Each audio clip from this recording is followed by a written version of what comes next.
ಅಪಘಾತಗಳು ನೋಡಿದ್ದೀನಿ.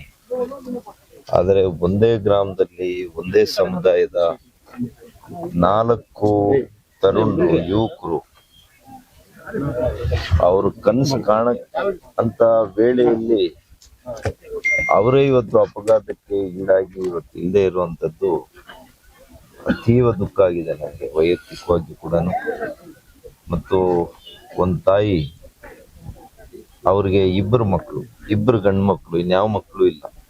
ಇತ್ತೀಚೆಗೆ ಅವರು ಗಂಡನನ್ನ ಕಳ್ಕೊಂಡಿರ್ತಕ್ಕಂಥ 2 ಗಂಡು ಮಕ್ಕಳು ಇವತ್ತು ಸಾವಿಗೀಡಾಗಿರುವಂಥದ್ದು. ಆ ತಾಯಿಗೆ ಹೇಗೆ ಸಾಂತ್ವನ ಹೇಳಬೇಕು, ಆ ದುಃಖ ಹೇಗೆ ಅವರು ತಡ್ಕೊಳ್ಳುವಂತ ಶಕ್ತಿ ಆ ಭಗವಂತ ಕೊಡ್ತಾನೆ. ನಿಜವಾಗಿಯೂ ಕೂಡ ಈ ಒಂದು ದೃಶ್ಯ ನೋಡ್ಲಿಕ್ಕೆ ಆಗ್ತಾ ಇಲ್ಲ. ಬಹಳಷ್ಟು ಮನಸ್ಸಿಗೆ ಘಾಸಿಯಾಗಿದೆ.